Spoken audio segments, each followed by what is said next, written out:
எல்லாருக்கும் வணக்கங்க. நாம இப்போ ராஜஸ்தான்ல இருக்கிறோம். இப்போ நான் இருக்கிற இடம் பார்த்தீங்கன்னா, ராஜஸ்தான்ல ஒரு ஹில்ஸ் பகுதி. ராஜஸ்தான்ல ஹில்ஸ் இருக்குன்றதே எனக்கு தெரியாது. நான் வீடியோ எடுக்கும்போது மைக் ஆன் பண்ண மறந்துட்டேன். அதனால தான் வாய்ஸ் ஓவர் தனியா குடுக்குறேன். அ மன்னிச்சிருங்க. ஃபர்ஸ்ட் டைம் மைக் வாங்கியிருக்கேன். 2வது அந்த மொபைல் ஹோல்டர் இருக்குல்ல, அதுவும் வாங்கியிருக்கிறேன். வாங்கி விளாக் பண்ணலாம். சரி நம்ம சேனல் கொஞ்சம் க்ரோ பண்ணலாம் அப்படின்னு சொல்லிட்டு ஒரு சின்ன முயற்சி தான். நம்மளுக்கு சப்ஸ்கிரைபர்ஸ் ஏறிட்டு தான் இருக்காங்க. 2வது மொபைல் நம்பர் எல்லாரும் தனியா கமெண்ட்ல கேட்குறீங்க. மொபைல் நம்பர் குடுக்கறதுல எந்த பிரச்சனையும் இல்ல. நான் இதுவரைக்கும் குடுத்தவங்க கிட்ட பேச முடியல. ஏன்னா, எனக்கு டைம் இல்ல. நான் வீட்லயே பேசுறதுக்கு டைம் இல்ல. 2வது பொருள் எடுத்துட்டு போய் இறக்கணும் அப்படின்ற ஒரு டார்கெட் இருக்கனால என்னால அது பண்ண முடியல. ஆனா ரொம்ப சந்தோஷமா இருக்கு. சப்ஸ்கிரைபர்ஸ் எனக்கு என்கிட்ட தனிப்பட்ட முறையில நம்பர் கேட்கறது, அப்புறம் அவங்களுக்கு தோணக்கூடிய சில கேள்விகளுக்கு பதில் சொல்றது அப்படின்றது. இப்போ இருக்க இந்த ஹில்ஸ் பாத்தீங்கன்னா, உதய்பூருக்கும் ஜோத்பூருக்கும் நடுவுல இருக்குது. இந்த ஹில்ஸ்ல சின்ன வண்டி மட்டும் தான் போகும். அதாவது 4 வீலர் மட்டும் தான் போகும். பெரிய வண்டி யாரும் இந்த ரூட் போக வேண்டாம். இது தனிப்பட்ட முறையில நான் சொல்லிக்கிறேன் உங்களுக்கு. அந்த கீழ ஜூம் பண்ணி காட்டுறேன் பாருங்க. அந்த இடத்துல இருந்து தான் இந்த ஹில்ஸ் ஏறுது. ஒரு கட்டத்துக்கு மேல ஃபர்ஸ்ட் கியர் போட்டு தான் ஏறுற மாரி இருக்கும் இந்த ஹில்ஸ். ஓவர்லோட்லாம் போட்டு ஓட்டாதீங்க. கரெக்ட்டா உங்க வண்டிக்கு என்ன பாசிங்கோ அத மட்டும் போட்டு ஓட்டுங்க.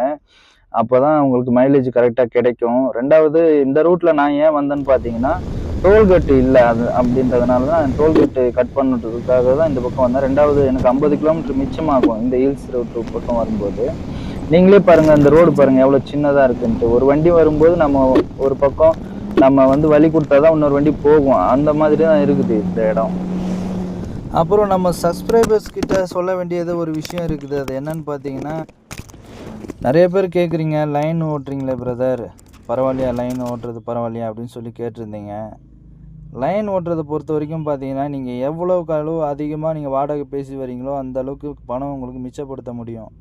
நீங்கள் டீசலுக்கும் டோல்கேட்டுக்கும் சாப்பிட்றதுக்கும் இதுக்கும் மட்டுமே நீங்கள் பேசி வந்தீங்கன்னா கண்டிப்பாக ரொம்ப கஷ்டம்.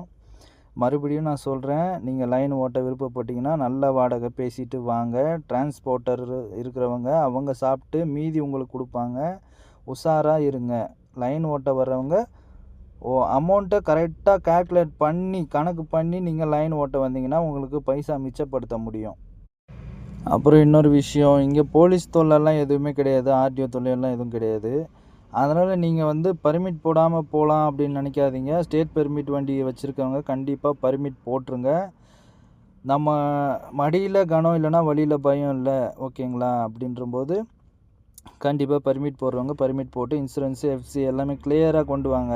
அப்போ தான் நம்ம நார்த் பக்கம் வண்டி ஓட்ட முடியும். யார் என்ன கேட்டாலும் டாக்குமெண்ட்டை தூக்கி நம்ம அழகாக காட்டிட்டு வந்துக்கிட்டே இருக்கலாம். சரிங்களா? மகாராஷ்டிராவில் தான் போலீஸு, அப்புறம் ஆர்டிஓ, ஃபாரஸ்ட் எங்கே போனாலும் காசுன்னு நம்மளுக்கு தொல்லை கொடுப்பாங்க. இந்த ராஜஸ்தானை பொறுத்த வரைக்கும் இது வரைக்கும் நான் எங்கேயும் காசு கேட்டு நான் பார்க்கல. நல்ல மனிதர்கள் தான். ஆனால் நான் ரொம்ப மகிழ்ச்சியாக இருந்தேன். ராஜஸ்தானை பொறுத்த வரைக்கும் எனக்கு ரொம்ப பிடிச்சிருந்துச்சி. அங்கே இருக்க மனிதர்கள் அழகாக பேசினாங்க. சென்னைன்னு சொன்னோடனே அவங்க மதராசி. ஸோ ஒருத்தர்லாம் கூட நம்ம யூடியூப்பில் ஆல்ரெடி ஒரு ஷார்ட்ஸில் போட்டிருப்பேன். தமிழ் படம்லாம் எனக்கு ரொம்ப பிடிக்கும், நான் பார்ப்பேன் அப்படிலாம் சொல்லியிருந்தார். ரொம்ப மகிழ்ச்சியாக இருந்துச்சு. இன்னொன்று, நீங்கள் ஓவர்லோடு மட்டும் கண்டிப்பாக எடுத்துடாதீங்க. ஓவர்லோடு எடுத்துட்டிங்கன்னா அப்புறம் உங்களுக்கு ஹில் ஸ்டேஷன் நிறையா வரும். இதில் ஹில் ஸ்டேஷனில் வண்டி ஏறாமல் அப்புறம் நம்மளை ரொம்ப கஷ்டப்படுத்துகிற மாதிரி ஆயிரும். வண்டிக்கும் கஷ்டத்தை கொடுக்குற மாதிரி ஆயிரும். வண்டிக்கு கஷ்டத்தை கொடுத்தா நம்ம அதுக்கப்புறம் அதுலேருந்து மீண்டு வர்றது ரொம்ப கஷ்டம். வண்டி வச்சுருக்கவங்களுக்கு நல்லா தெரியும் வண்டி வேலை வச்சுதுன்னா என்ன ஆகும் அப்படின்றது. ஏற்கனவே நம்ம டியூ கட்டுறதுக்கும் வீட்டு செலவுக்கும் நம்ம செலவுக்குமே இங்கே மிஞ்ச மாட்டேங்குது. அதனால் வண்டியை எந்த அளவுக்கு பக்குவமாக வச்சுக்க முடியுமோ அந்த அளவுக்கு பக்குவமாக வச்சுக்கோங்க எல்லோரும். சப்ஸ்கிரைபர்ஸ்க்கு நான் மறுபடியும் தெரிவிச்சுக்கிறேன், என்னால் யார்கிட்டையும் பேச முடியல. அது யாரும் தப்பாக நினைக்க வேணாம். நிறைய பேர் மெசேஜ் பண்ணுறீங்க, ஆனால் காலும் பண்ணுறீங்க. என்னால் பேச முடியலன்னா நான் அந்த சூழ்நிலையை கொஞ்சம் புரிஞ்சுக்கங்க. என்ன மோட்டிவேட் பண்ணுறது நீங்கள் மட்டும்தான். சப்ஸ்கிரைபர்ஸ் இல்லைன்னா நான் கிடையாது.